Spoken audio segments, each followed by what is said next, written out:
Hello students, this is BA second semester English. Paper name is poetry.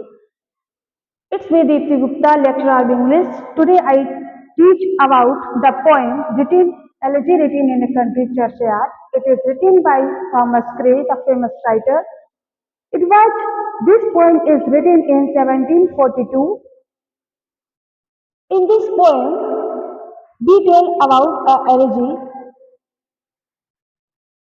Elegy is a kind of a poem.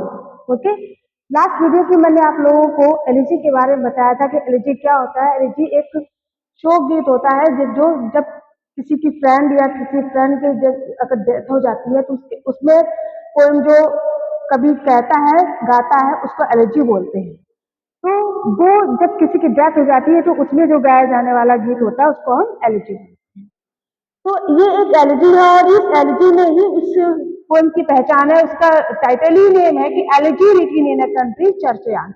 Elegy written लिखी गई है इन a country churchyard, एक किसी गांव या देहात में और चर्च के पास. ठीक है, तो इसका जो बैकग्राउंड है, जो थॉमस ग्रे है, वो एक ग्रेवयार्ड मतलब एक चर्च के बाहर पास में ग्रेवयार्ड है, मतलब कब्रिस्तान है, उस कब्रों के पास में वो बैठा है और शाम का समय है. जो वो उस कब्र में जो दफन हुए लोग हैं, जो वो डेड लोग हैं, उनके बारे में वो बता रहा है कि वो जो है इस दुनिया से चले गए हैं. अब उनकी इस दुनिया में कोई कद्र नहीं है, उनकी कोई पूछ नहीं है. उनको एक जगह दफना दिया गया है. जब वो जीवित थे तो उनकी एक मतलब पहचान थी, उनके लिए लोग इंतजार करते थे, उनके लिए वो रोज आना जाना करते थे, लोगों से मिलते थे. आज वो नहीं है तो उनके पास से लोग निकल जाते हैं और उनकी तरफ देखते भी नहीं है. तो इसके स्टार्टिंग लाइन में है the curfew tolls the knell of parting day. Parting day का मतलब होता है कि जब दिन जो है बीत गया उस डे के बारे में, लेकिन यहाँ पर लाइफ से भी है कि मतलब जब जीवन किसी का खत्म हो जाता है. The curfew tolls the knell of parting day. शाम का समय, it is the day of evening.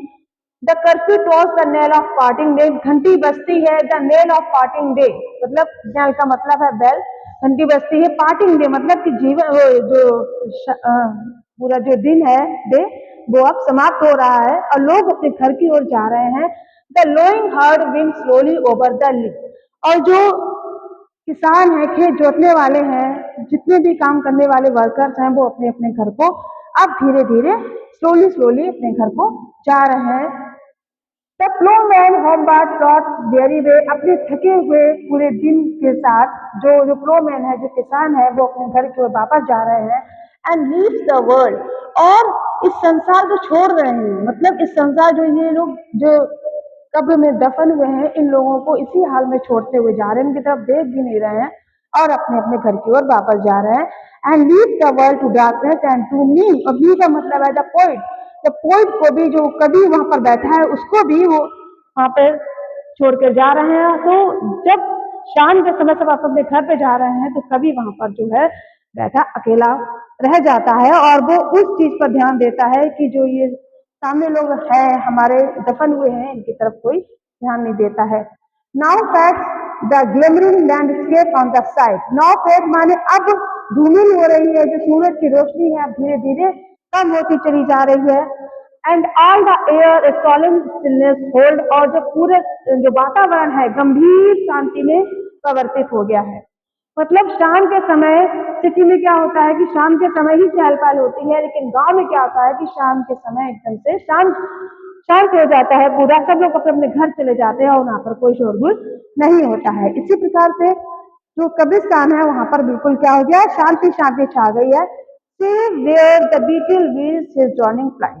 और वहां पर क्या, बीटल का मतलब है छिंगुर. छिंगुर जब बहुत ज्यादा शांत वातावरण हो जाता है तो एक छोटी आवाज भी आती है, कोई सांस भी लेता है तो भी आवाज आती है. तो झिंगुर की आवाज जो है वहां पर गूंज रही है उस शांत वातावरण में. And drowsy tinkling smell the distant falls. और जो दूर दूर के जानवर हैं, जो कीड़े मकोड़े हैं, उन सबके तक की आवाज वहां तक पहुंच रही है. तो कहने का मतलब है इन दो स्टैंजाज में पोइट ने बताया है कि अभी स्टार्टिंग की लाइनों में कि जो कब्रिस्तान है उस समय का वातावरण बताया है कि कैसा हो रहा है और लोग जो है अपने घर को जा रहे हैं शाम का समय। इसी के साथ ये बहुत लॉन्ग पोएम है और मैं लाइन बाय लाइन आपको हर वीडियो में इसको एक्सप्लेन करूंगी। Thank you.